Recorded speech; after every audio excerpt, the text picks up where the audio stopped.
कुछ नहीं करो वनवास, नहीं करो वनवास। प्रेम करो अपने सम सबसे, प्रेम करो अपने सम सबसे, और अहम का नाश। जिन ध्यायो जिन ध्यायो जिन गायो, मेरे जिन गायो मेरे तिन पायो, मेरे जिन गायो मेरे तिन पायो। एक मेहर की आशा करना, दूजी आश निराश, दूजी आश निराश। मधुसूदन तू निस दिन धरना, मधुसूदन तू निस दिन धरना, मेरे प्रभु का ध्यास। जिन ध्यायो जिन गायो जिन ध्यायो, मेरे जिन गायो मेरे जिन पायो, मेरे जिन गायो मेरे जिन पायो।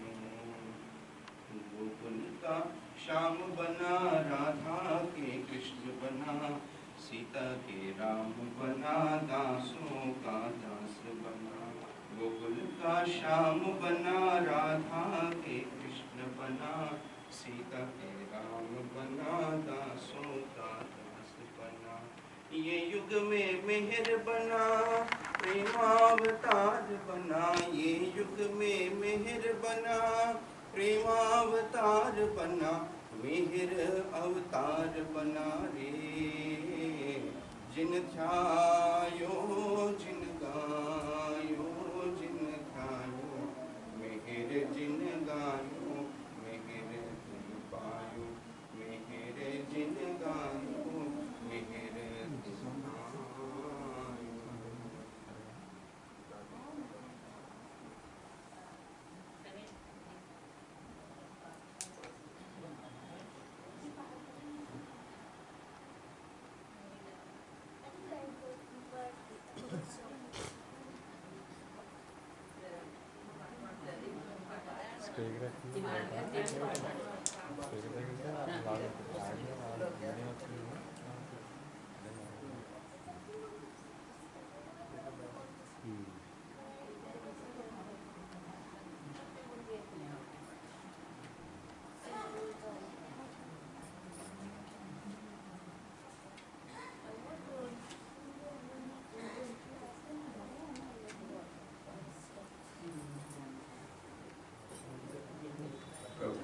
पावनात्मा अनंता श्री मेहर बाबा, कलियुग अवतारी इदे मां वंदनमोई।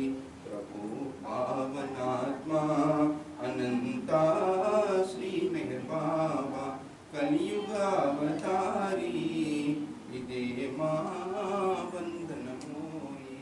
प्रभु पावनात्मा विश्वमानवा कल्याणमुलो, सर्वमताला सम्मेलनतो। विश्वमानवा कल्याणमुलो, सर्वमताला सम्मेलनतो। दिव्य प्रेम सहवास में मां जीवित सरणी, दिव्य प्रेम सहवास में मां जीवित सरणी। प्रभु पावनात्मा अनंता श्री मेहर बाबा, कलियुग अवतारी इदे मां वंदनमोई। प्रभु पावनात्मा अंतुलेनि नी अनंत करुणा, प्रेमालिंगनलो परवशము। अंतुलेनि नी अनंत करुणा, प्रेमालिंगनलो परवशము। వ్యక్తమౌను మదిలో సదా నీ చిన్మయ రూపు, వ్యక్తమౌను మదిలో సదా నీ చిన్మయ రూపు। ప్రభు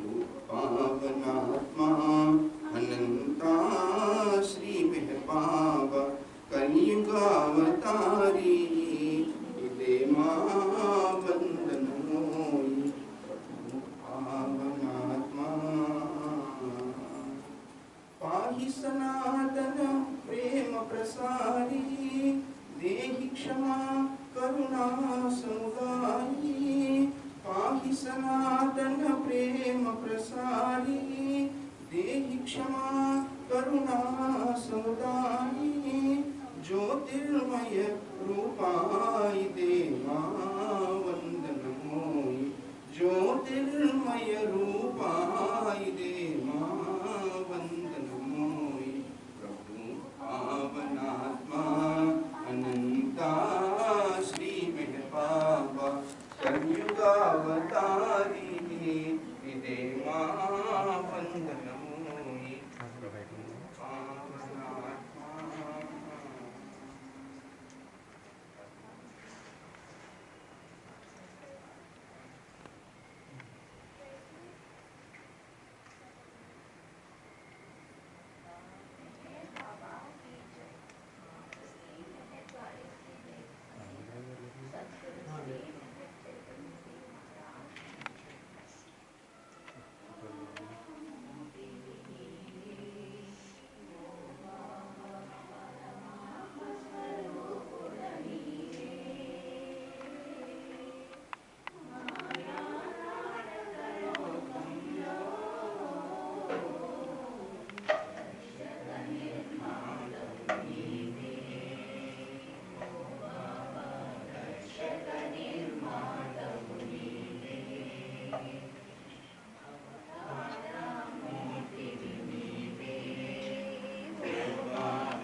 ప్రియతముడా జయ జయలురా ప్రియతముడా జయ జయలురా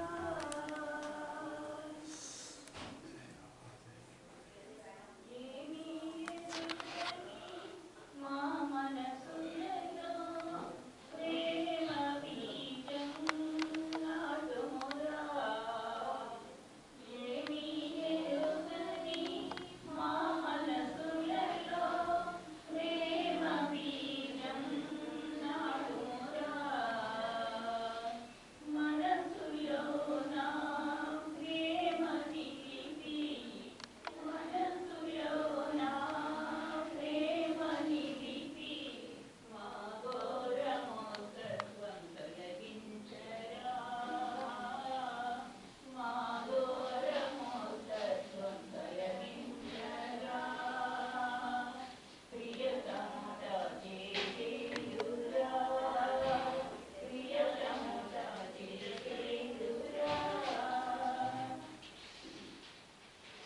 ప్రేమమయుడా ఓ పరమాత్మ ప్రేమ పాఠం నేర్పి నీవు ప్రేమమయుడా ఓ పరమాత్మ ప్రేమ పాఠం నేర్పి నీవు మనసులోన పాలుకొన్న మా స్వార్థ కపటాలు తుంచేయరా మా స్వార్థ కపటాలు తుంచేయరా ప్రియతముడా జయ జయలురా ప్రియతముడా జయ జయలురా ప్రేమే ధనమట ప్రేమే స్వర్గం ప్రేమే దైవం ఈ భువిలోన ప్రేమే ధనమట ప్రేమే స్వర్గం ప్రేమ కరుణాని ప్రియతముడా జయ జయలురా ప్రియతముడా జయ జయలురా జై జై మెహరు జై జై బాబా జయ జయ దేవా కావగరావా జై జై మెహరు జై జై బాబా కావగరావా దయముగాను భయము పాపే మా పాలి దైవంబు నీవేనులే మా పాలి దైవంబు నీవేనులే ప్రియతముడా జయ జయలురా ప్రియతముడా జయ జయలురా జై బాబా గురుగారు మీరు ఒక పాట పాడి సిద్ధించి बाबा की जय बाबा की जय सद्गुरु श्री मेहर चैतन्य जी महाराज श्री मेहर गायत्री सद्गुरु श्री मेहर चैतन्य जी महाराज मातृ श्री मेहर गायत्री समेत सद्गुरु श्री मेहर चैतन्य जी महाराज అందరికీ స్వాగతం. సద్గురుదేవులు మన ఈ కేంద్ర ఏర్పాటు కలిగిన సంస్థ ఈరోజు మనమంతా కూడా 15వ వార్షికోత్సవం చక్కగా మనం సంగ్రహించుకుంటున్నాం. సద్గురుదేవులు అమ్మగారు మరియు మేరప్ప వారి యొక్క దివ్యాంగ ఇంత చక్కగా ఈ కార్యక్రమాలన్నింటినీ కూడా భగవంతుడు మనతో దగ్గర ఉందని చక్కగా ఆయన ఇచ్చానుసారమే నిర్వహించలేసుకుంటున్నాం. ముఖ్యంగా మనకు విశాఖపట్నం కైలాసగిరి 8 కేంద్రాలు అనుగ్రహించారు మనల్ని అందరినీ ఉద్ధరించడం కోసం. దాంట్లో భాగంగా ఈ వార్షికోత్సవం మనకు అత్యంత ఉన్నతమైన కార్యక్రమం మనందరికీ కూడా. ఈ సెంటర్ ఏర్పాటు చేసే క్రమంలో గురుదేవులు ఆ రోజు 28 నవంబర్ 2010 ఆ రోజు సింహాచలం వెళ్ళి వచ్చారు. ఆయన దీక్ష కార్యక్రమం అక్కడ నిర్వహించి వచ్చిన తర్వాత ఇక్కడ కూర్చుని మనందరికీ అంటే మనం నేర్చుకోవడానికి అవసరమైన ప్రవచనం ఇది. అందుకని నేను ప్రతిసారి గురుదేవులు వ్యక్తం చేసిన ప్రవచనాన్ని మనందరికీ ఒకసారి మళ్ళీ గుర్తు చేస్తూ ఉంటాం. ఆ ప్రవచనంలో గురుదేవులు ఇలా తెలియజేస్తారు.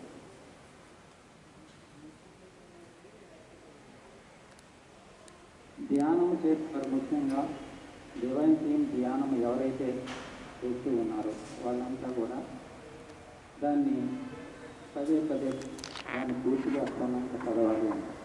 చదివిన తర్వాత దాని క్లాసుల సహాయంతో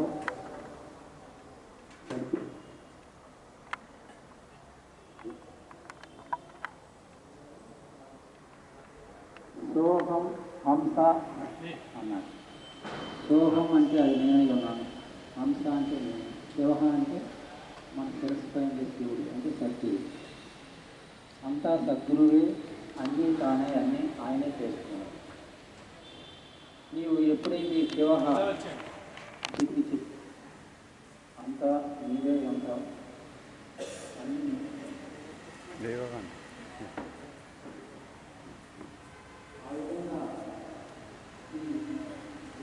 దేవమ్మ దేవగా అద్దడిపోయింది.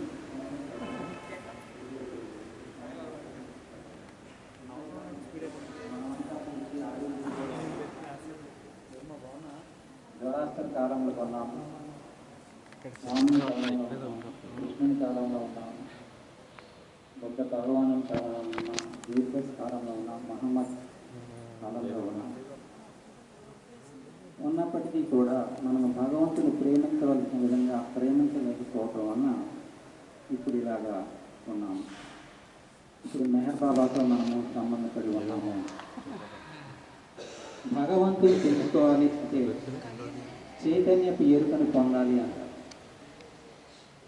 చైతన్యపు ఎరుక పొందినప్పుడు అంటే వేకుగా స్వస్థంగా సుశుద్ధి వాటికి సంబంధించినటువంటి చైతన్యపు ఎరుకను మార్పును మనము ఎరుకతో తెలుసుకునేటట్టు.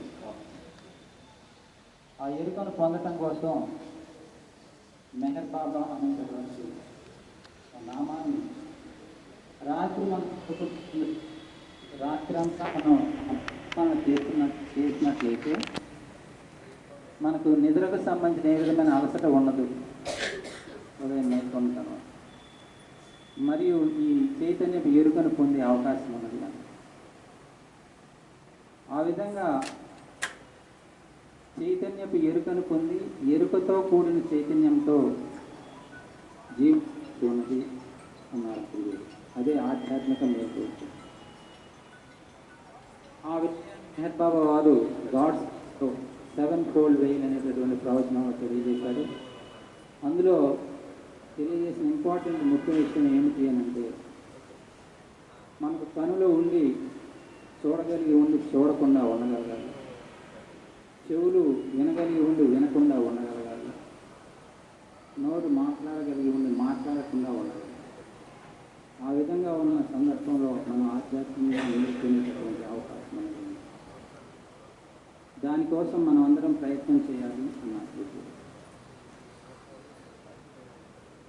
ఈ విధంగా మీరు ఒకసారి పరిశీలన చేసుకుంటే ఇంతక మొదట్లో ఎలా ఉండేవారు, ఇప్పుడు ఏ విధంగా ఉన్నారు అనే విషయం కూడా మీకు ఆ తేడా తెలియబడుతుంది అన్న. ఇదే మీ గురుదేవులు 28 నవంబర్ 2010 తెలియజేసిన ఈ సెంటర్ వారి కోసం తెలియజేసిన ప్రవచనం. కాబట్టి అందులో మెహర్ బాబా వారి నామస్మరణ ధ్యానము దాని ద్వారా ఈ నేర్చుకునేటటువంటి ఆ ప్రక్రియ మనకు సూచనగా ఇచ్చారు.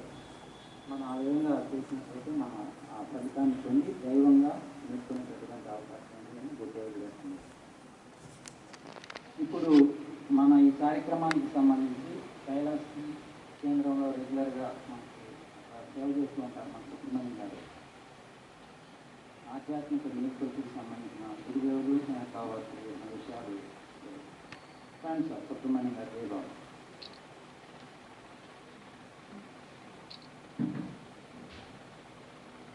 కూర్చొని మాట్లాడాలన్నా మాట్లాడచ్చు.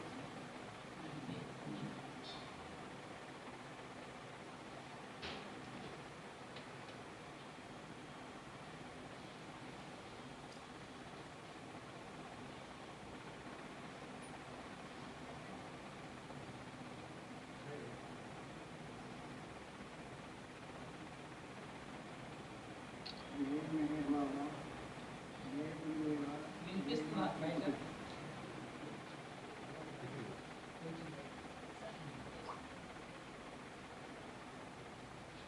ఈ ఇంట్లో ఎల్లకాలం ముందు 5 సభ్యులు ఉంటారు. ఈ సభ్యులు ఎవరికి తెలియబడరు. ఎందుచేతనంటే వారి కార్యక్రమం రావాల్సిన నిర్వహిస్తారు. సభ్యులు నేను సభ్యులని నా దగ్గర రెండు నేను సహాయం చేస్తానని చెప్పేది. ఆయన అవతార పురుషుడు నా వద్దకు రండి అని మానవాళ్ళని చూపిస్తారు. నా వద్దకు రండి నేను సహాయం చేస్తానని చూపిస్తాను. ఈ 5 సభ్యులు 5 మానవ ఉపాధులు ఉన్నప్పటికీ కూడా వారి యొక్క అనుభవం ఒకటే. వారిలో 5 సభ్యుల్లో యొక్క బ్రహ్మాండ స్థితి ఉన్నది వారి వారి కార్యక్రమాలకి ఆధారమై ఉంటుంది. ఈ యొక్క బ్రహ్మాండ స్థితి మానవ రూపంలో అవతరించవలసినటువంటి సమయం ఆసన్నమైనప్పుడు అంటే 700 నుండి 1400 సంవత్సరం కాలంలో వ్యక్తమైన అవతరించవలసిన అవసరం ఏర్పడినప్పుడు ఈ 5 సభ్యులు కాలం నుండే రిలైజ్ అవుతారు. రిలైజ్ అయి వారి వారి కార్యక్రమం రూపొందించుకుని ఈ అవతార వ్యక్త బ్రహ్మాండ స్థితిని మానవ రూపంలో అవతరింపు చేయడానికి అవసరమైనటువంటి ప్రిపరేషన్ చేసి మానవ రూపంలో అవతరింపు చేస్తారు. ప్రప్రథమంగా ఈ మహాయుగంలో 7000 సంవత్సరముల క్రితము అయినది ఇరాన్లో, తర్వాత శ్రీరామచంద్రుడు, తర్వాత కృష్ణ పరమాత్మ, తర్వాత బుద్ధ భగవాన్, తర్వాత జీసస్ క్రైస్ట్, తర్వాత మహమ్మద్ ప్రవక్త ఈ యుగమందు మెహర్ బాబా అవతరించారు. మెహర్ బాబా అవసరం చేసినటువంటి 5 సద్గురువులు సిద్ధి సాయిబాబా, హజరత్ బాబాజా, ఉపాసిని మహారాజ్, తాయుద్దీన్ బాబా అండ్ నారాయణ మహారాజ్. మెహర్ బాబా పూనాలో అవతరించారు 1894 ఫిబ్రవరి 25వ తేదీన. ఈ 5 సద్గురువులు అవసరమైనటువంటి ప్రిపరేషన్ చేసి ఆయన కార్యక్రమం ప్రారంభించడానికి సంసిద్ధుని ఇచ్చారు. ఆ విధంగా సంసిద్ధుడైనటువంటి అవతార్ మెహర్ బాబా తన విశ్వ ఆధ్యాత్మిక కార్యక్రమాలను 1921 మెహరాబాద్లో ఆశ్రమంగా చేసుకుని ప్రారంభించారు. ఆయన ముఖ్యంగా చేసినటువంటి కార్యక్రమం ఏమిటంటే ప్రతి అవతారం కూడా అదే కార్యక్రమం చేస్తారు. ఎందుకంటే అవతారం అక్కడే ఆ కార్యక్రమం చేయగలిగినటువంటి సమర్థత ఉన్నది. ఆ కార్యక్రమం ఏమిటంటే ఈ మానవులందరి అనుభవంలో ఉన్నటువంటి చైతన్యం పురోగమించకుండా ఆగిపోయినది. ఆ చైతన్యం నాకు ఒక ప్రోగ్రాం మలుపునిచ్చారు. తర్వాత అనేక కార్యక్రమాలు ఈ విద్యార్థుల కార్యక్రమంలో భాగంగా నిర్వహించారు. అవి ఏమిటంటే పేదలకు, కుష్ఠరోగులకు పాల్గొలకు నమస్కరించి దక్షిణ ఇచ్చారు. తర్వాత మొత్తం కార్యక్రమం చేశారు. తర్వాత ఈ నవజీవన కార్యక్రమం చేశారు. తర్వాత మనోనాథ్ కార్యక్రమం, తర్వాత కాంప్లికేటెడ్ ఫ్రీ లైఫ్, తర్వాత అగ్నిమయ శ్రేష్ఠ జీవితము, ఫుల్ ఫ్రీ లైఫ్ నిర్వహించారు. తర్వాత ఈయన ముఖ్యంగా ఏం చేశారంటే మానవులందరినీ కూడా ఇరుకు లేకుండా నిర్వాణ అనుభవంలో మేల్కొలిపారు. అంటే ఈ చైతన్యంపై ముసుగు వేసి మానవుల యొక్క కళ్ళకు గంటలు కట్టి వారి యొక్క మనస్సును ఒక క్షణకాలం ఆపుచేసి ఎరుకు లేకుండా నిర్వాణంలో చేశారంటే ఈ చైతన్య భూమికలు ఉన్నాయి. 6 చైతన్య భూమికలు అవి చాలా సంమోహనకరంగా ఉంటాయి, ఆకర్షణీయంగా ఉంటాయి, పెరుగుబడతాయి. అంచేత ఈ భూమి ప్రాంతంలో చుట్టుపడకుండా కళ్ళకు గంటలు కట్టి నిర్వాణంలో చేశారు ఎరుక లేకుండా.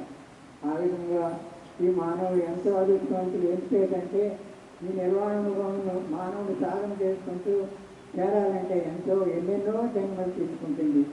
ఏ విధంగా అనేటటువంటిది మెహర్ బాబా ఆయన మహత్తర గ్రంథమైనటువంటి భగవద్గీతలో తెలియజేశారు. అవి ఏ విధముగా అంటే మానవుడు ఈ భౌతిక చైతన్యంను అనుభవిస్తూ ఉంటాడు. అనుభవించి ఈ ద్వంద్వానుల ద్వారా అనుభవిస్తూ అతను ఈ పునర్జన్మల ద్వారా ఏమి జరుగుతుందంటే ఈ సంస్కారపు ముడులు చెడవి అవి పలుచనవుతుంది. పలుచనైనప్పుడు ఈ ఆత్మ సూక్ష్మ శరీరముల ద్వారా సూక్ష్మ సంస్కారములకు అనుగుణంగా సూక్ష్మ ప్రపంచాన్ని అనుభవిస్తుంది. 1వ చైతన్య భూమిక, 2వ చైతన్య భూమిక, 3, 4, 5, 6 అంటే 1వ చైతన్యంలో ప్రవేశించినప్పుడు ఆత్మ తన యొక్క భౌతిక నేత్రముల ద్వారా దివ్యమైనటువంటి దృశ్యాన్ని తిలకిస్తుంది. భౌతికమైనటువంటి చెవుల ద్వారా గంధర్వ గానము సంగీత ధనకు వింటుంది. భౌతికమైన నాటకముల ద్వారా సువాసన ఆగ్రహిస్తుంది. సంస్కారం ఇంకా బలిసినే 1వ చైతన్య భూమిక పూర్తిగా అనుభవిస్తున్నప్పుడు తనకు స్వాధీనంలో శక్తి ఉంటుంది. ఆ శక్తి ద్వారా శక్తులు చేస్తాడు. ఏ విధంగా అంటే పరిగెత్తేటువంటి రైలు బండ్లను, మోటార్ వాహనాలను ఆపు చేయగలదు సంకల్పం వాస్తవం చేత. సంస్కారం ఇంకా పరిచే 2వ చైతన్య భూమికలో ప్రవేశించినప్పుడు నాన్న సంకల్పం మాత్రం చేత ఎండిన చెట్టును శిబిరంపు చేయగలదు. ఎండిపోయిన బావులు కానీ జలాశయాలు కానీ నీళ్ళతో నింపుతారు. పరిచినాయి 3వ చైతన్య భూమికలో ప్రవేశించినప్పుడు అందులోకి దృష్టి ప్రసాదించగలడు.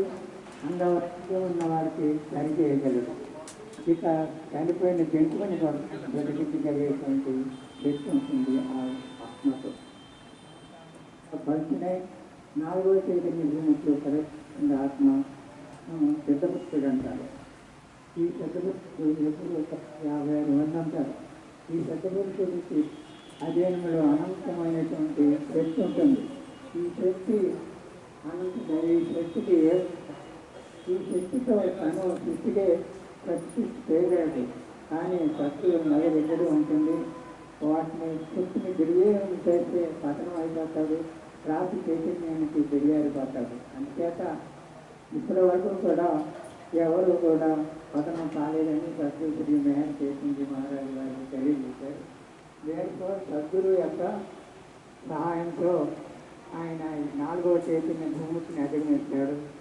సంస్కారములు మానసిక సంస్కారంగా మారి అప్పుడు మానసిక ప్రపంచాన్ని అనుభవిస్తాడు. మానసిక శరీరంతో మానసిక చైతన్యం ఆధారంతో ఈ భౌతిక చైతన్యమే స్వప్న చైతన్యంగా మార్పు చెందుతుంది. ఈ భౌతిక చైతన్యమే మానసిక శరీరముగా మార్పు చెందుతుంది. అంతర్యామైనటువంటి చైత్య పురుషుని యొక్క సహాయంతో ఈ చైత్య పురుషుడు సద్గురు యొక్క సూక్ష్మ స్థితి. ఈ భౌతిక ప్రపంచమే సూక్ష్మ ప్రపంచంగా అనుభవం అవుతుంది. ఈ భౌతిక ప్రపంచమే మానసిక ప్రపంచంగా అవుతుంది. ఆ విధంగా ఈ వ్యక్తి 5వ చైతన్య భూమిలో ప్రవేశించాడు. ఇక్కడ విశ్వ మనస్సుతో విశ్వ చైతన్యం ఆధారంతో ఈ 5వ చైతన్య భూమిని అనుభవిస్తాడు. ఇక్కడ మూలం ఏమిటో తెలుసుకుంటాడు ఈ వ్యక్తి.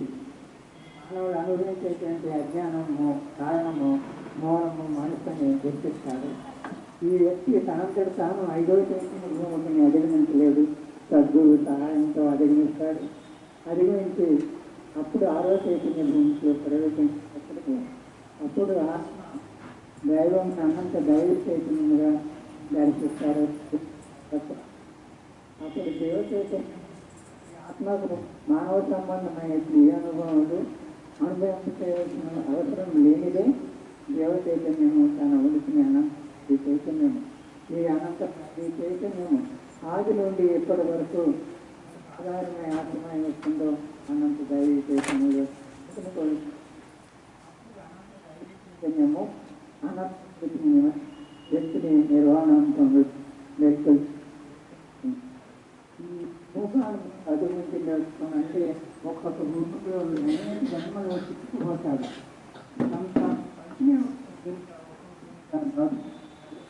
ఈ నిర్వహణలో చేయటానికి అనేక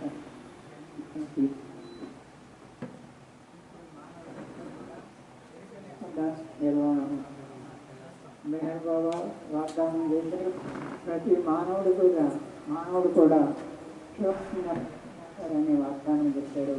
అందుచేత ఇప్పుడు అసలు క్రికెట్ మానవులో కొన్నాడు.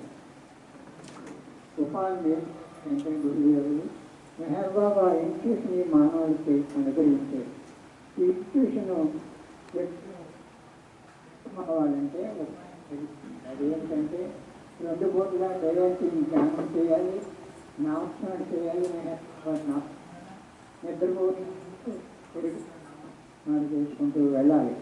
తర్వాత రాత్రి 9 to 9 ఎక్కడున్నా ఇంట్లో ఉన్నప్పుడు కూడా మానవులో పెంచడానికి ప్రయత్నం చేయాలి.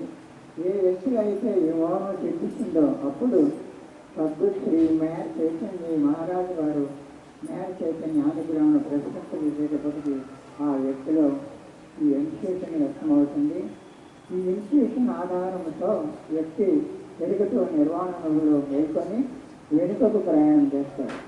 ఎందుకంటే ఎరుక లేకుండా ఈ స్పిరిచువల్ ఆర్ట్ యొక్క ఎరుక లేకుండా నిర్వహణలో ఏది ఉన్నాడు కనుక అందుకంటే ఇన్స్టిట్యూషన్ ఆధారంతో ఎరుకతో నిర్వహణ అనుభవం నుండి స్పిరిచువల్ హార్ట్లో ప్రవేశిస్తాడు. ఈ స్పిరిచువల్ హార్ట్లో ఏకైక నేత్రం త్రినేత్రం ఉన్నది, అది ఓపెన్ అవుతుంది. అప్పుడు వ్యక్తికి దైవ అనుభూతితో ఉన్న దైవ స్థితి సాధిపడుతుంది. ఈ అటువంటి స్పిరిచువల్ హార్ట్ యొక్క అనుభవంతో మనసులో ప్రవేశిస్తాడు. ఈ మనసుకి స్పిరిచువల్ హార్ట్కి మధ్య డివైన్ జంక్షన్ ఉన్నది. ఆ డివైన్ జంక్షన్ దగ్గర ఈ జీవన్ముక్త అనుభవం అనిపిస్తాడు. ఏ విధంగా అంటే ఎప్పుడైతే ఆత్మ ఈ స్పిరిచువల్ హార్ట్ యొక్క అనుభవంతో మనసులో మనస్సు డివినైజ్ అవుతుంది. ఈ మనస్సు గతంలో సంస్కారానుగుణ్యంగా ఆలోచించేది, ఇప్పుడు సంస్కారగుణ్యంగా ఆలోచించదు. సంస్కారములు ఉన్నవి కానీ అవి ప్రభావం చూపవు ఈ ఆత్మ పైన. సో ఎప్పుడైతే ఈ మనస్సు డివినైజ్ అయిందో ఈ మనస్సు దైవపరముగానే ఆలోచిస్తుంది, దైవపరముగానే మాట్లాడుతుంది, దైవపరముగానే పనులు చేస్తుంది, దైవం కొరకే చేస్తుంది, దైవం కొరకే జీవిస్తుంది. తర్వాత ఈ ఆత్మ స్పిరిచువల్ హార్ట్ యొక్క అనుభవంతో ప్రాణశక్తిలో ప్రవేశించేటప్పటికీ అది దైవీ అనంతమైనటువంటి దైవీ శక్తిగా వ్యక్తమవుతుంది. ఈ శక్తి అనేది మనలోనే ఉన్నది ఏ విధంగా వ్యక్తమవుతుందంటే మనము పిలిచేటువంటి గాలిలో ప్రాణశక్తి ఉన్నది. అది హృదయం దగ్గరికి చేసినప్పుడు ప్రాణశక్తి వేరే ఈ వాయువు బయటకు వస్తుంది. ఈ ప్రాణశక్తి ఏం చేస్తుందంటే 5 విధములుగా వ్యక్తమై ముఖ్య ప్రాణమును ఆశ్రయించడం ఉంటుంది. ఈ కంఠం దగ్గర ఉన్నది ముఖ్య ప్రాణము, అక్కడ ఆశ్రయించుకొని నీవు మా అంతఃకరణ అంతా కూడా వ్యాపించి ఉంటుంది. ఈ 5 విధములుగా వ్యక్తమైనటువంటి ప్రాణశక్తి మానవుడు చూడటానికి, ఆలోచించడానికి, మాట్లాడటానికి, పనులు చేసుకోవడానికి వినియోగం అవుతుంది. ఎప్పుడైతే ఈ ప్రాణశక్తి ఎప్పుడైతే ఆధ్యాత్మిక మార్గంలో ప్రవేశించే వ్యక్తి ఈ ప్రాణశక్తి ఏ కొను అంటే అనంతమైనటువంటి శక్తిగా వ్యక్తమవుతుంది. ఆ విధంగా ఇక్కడ ఎప్పుడైతే ఈ స్పిరిచువల్ హార్ట్ యొక్క అనుభవంతో ఈ ప్రాణశక్తిలో ప్రవేశించదు అప్పుడు ఈ ప్రాణశక్తి అనంతమైనటువంటి దైవ శక్తిగా మార్పు చెందుతుంది. ఇప్పుడు ఆత్మ యొక్క సంకల్పానికి తిరిగి ఉండదు. ఎందుకంటే ఈ అనంతమైనటువంటి దైవ శక్తిని నిరోధించేటువంటి ఆటంకపరిచేటువంటి ఈ స్థితిలో ఏమీ ఉండదు. తర్వాత ఈ ఉపాధిలో ప్రవేశిస్తున్నాడు. ఈ ఉపాధి అంటే పదార్థముగా అంటే సరిసరిగా లోహముగా వ్యక్తమైనటువంటి ఆధారము దైవ శక్తినటువంటి గ్రహిస్తున్నాడు. ఆ విధంగా తన స్పిరిచువల్ హార్ట్ యొక్క అనుభవంతో తన మనస్సు ఈ ప్రాణశక్తి ఉపాధి దైవత్వం సంతరించుకున్నది. ఈ విధంగా జీవన్ముక్తుడు ఈ అనుభవంతో జీవిస్తుంటాడు. ఈ జీవన్ముక్తుడికి శరీర చైతన్యం ఆధారంగా ఉంటుంది. ఈ శరీర చైతన్యము సూపర్ కాన్షియస్నెస్గా అనుభవించినప్పుడు ఈ సూపర్ కాన్షియస్నెస్ ఆధారముతో ఆత్మ ఏకకాలం వల్లే అనంత దైవ చైతన్య యొక్క అనుభవం, ఏకకాలం వల్లే అనంత అచైతన్య యొక్క అనుభవాన్ని అనుభవిస్తుంది. అనంత అచైతన్య యొక్క అనుభవంలో ఈ భౌతిక సృష్టి అనుభవం ఉన్నది, సూక్ష్మ సృష్టి, మానసిక సృష్టి యొక్క అనుభవం ఉన్నది. ఆ సృష్టి అనేది సంవత్సరంలో అనుభవంలోనూ తన ఆత్మని దర్శించి పరమాత్మలో వ్యక్తమై దైవ జీవితం జీవిస్తాడు. ఈ మానవులందరికీ ఆ విధముగా సువిక చైతన్యాన్ని అనుగ్రహించారు. అదే విధంగా శ్రీరామచంద్రుడు యాతనా చైతన్యాన్ని అనుగ్రహించారు. ఈ యాతనా చైతన్యం ఏం చేస్తుందంటే ఒక దుఃఖములను ఒకదాని తర్వాత అనుభవిస్తుంది. అటువంటి యాతనను అనుభవించేస్తుంది.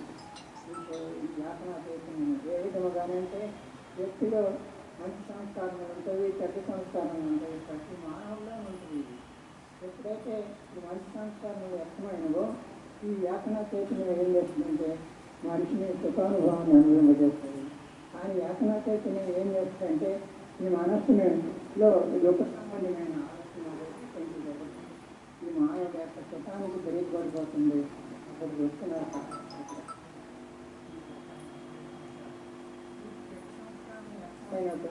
అప్పుడు మానవుడు కష్టాలను అనుభవిస్తాడు. ఈ కష్టం అనుభవం చేసినప్పుడు ఈ యాతన చైతన్యం ఏం చేస్తుందంటే ఈ మనసులో సుఖానుభవానికి సంబంధించింది ఈ ఆలోచన చేసేస్తుంది. అంటే సుఖముగా ఉన్నప్పుడు నాకు సుఖమే కావాలి, దుఃఖం అనుకుంటాడు. అదేవిధంగా దుఃఖం అనుభవిస్తున్నప్పుడు దుఃఖం నాకు సుఖము కావాలనుకుంటాడు. అందుచేత ఈ యాతన చైతన్యం అంటే అవకాశం ఇస్తున్నారు. ఈ యాతన చైతన్యం యాతన కంటిన్యూస్గా అనుభవించబడుతుంది. ఈ యాతన చైతన్యం ఎరుకు పొందాలంటే సద్గురుని చైతన్య మహారాజు గారు ఒక ఉపాయాన్ని తెలియజేశారు. అదేమిటంటే నీవు సాధన చేసేటువంటి నీవు సుఖం అనుభవించిన సుఖమునే అనుభవించు, నాకు సుఖమే కావాలి, దుఃఖం వస్తుంది అనేటువంటి ఆలోచన రాలేదు.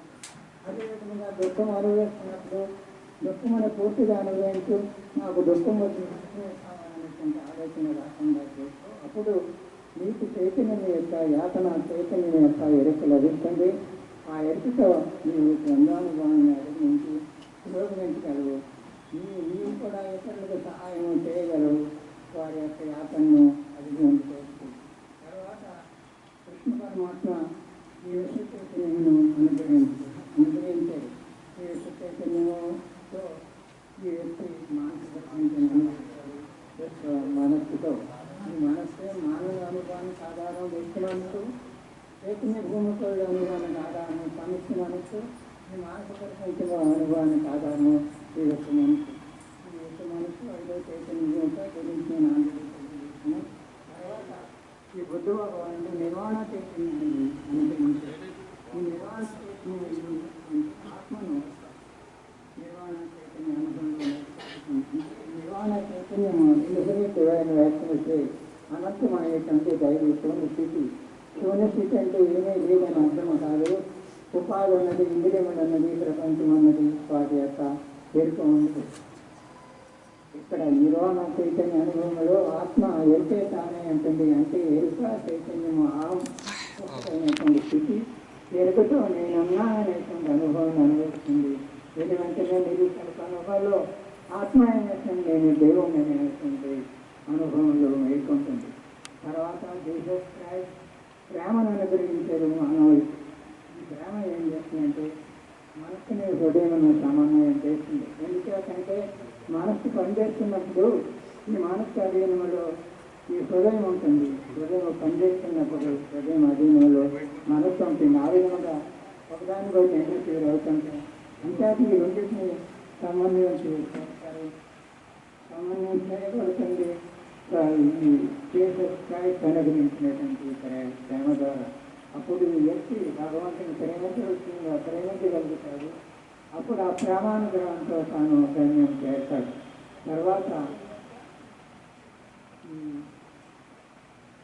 మహమ్మద్ ప్రవక్త అనంత దైవ చైతన్యను అనుగ్రహించాడు. ఈ అనంత దైవ చైతన్యం ఈ వ్యక్తికి ఐదో చైతన్య భూమిక అధిగమించినప్పుడు సహాయపడుతుంది. ఏ విధముగా అంటే ఈ వ్యక్తి ఈ దైవంను సర్వేస్తా అనంత దైవ చైతన్యముగా దర్శిస్తారు. తర్వాత ఈ వారు ఈ తెలియక చైతన్యాన్ని అనుగ్రహించారు. జై మేహర్ బాబా, జై గురుదేవ, జై మాత.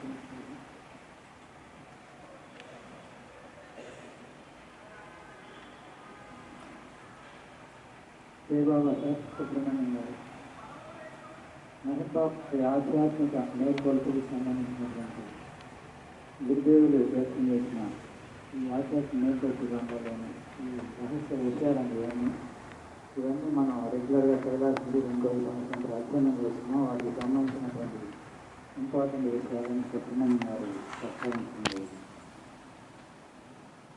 ఈరోజు ముఖ్యంగా మెహర్ ప్రవీణ్ సంబంధించి మనందరికీ తెలుసు. ఈ సెంటర్ ఏర్పాటుకు ముందు మన సెంటర్ సిహెచ్టీవీలో డిఎస్ మూర్తి గారి ఇంట్లో మనోదరం కార్యక్రమాలను చేసుకుంటూ ఉండేవాళ్ళం. గురుదేవుల ముఖ్యమైన మస్తు కళ్యాణ్ బాబు ఆయన ఈరోజు స్పెషల్ యానివర్సరీ అని కూడా మన మెహర్ గారు, మన ప్రదీప్ గారు వీళ్ళందరూ అక్కడి నుంచి పూనా నుంచి ఇక్కడికి వచ్చి వార్త చేసుకోవడంలో ముఖ్యంగా వాళ్ళే ఈ కార్యక్రమాలన్నింటినీ కూడా దీనికి సంబంధించిన నేను ఏర్పాటు చేస్తామని చెప్పి ఈ కార్యక్రమంలో పాల్గొంటామని చాలా ఆనందం. ప్రదీప్ ఉన్నారు రేఖ, ప్రదీప్ ఉన్నారా? ఓకే అండి, ప్రదీప్ గారు వస్తే తర్వాత మనం మాట్లాడమని చెప్పాం. ఎందుకంటే ఆయన మనం చూసాం విశేషంగా కూడా ఒక 2 సార్లు గురుదేవుల సమస్యలో మాట్లాడడం జరిగింది. ఇప్పుడు చిన్నారు గారు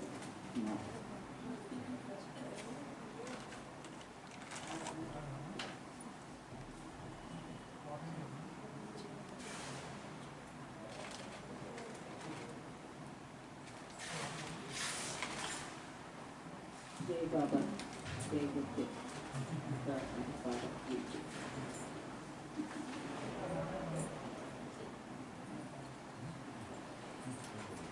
వైజాగ్లో గురుదేవుని మందిరం కైలాసగిరిలో యథాస్థానంగా ప్రేమికులందరికీ అవకాశం ఇచ్చింది కైలాసగిరి.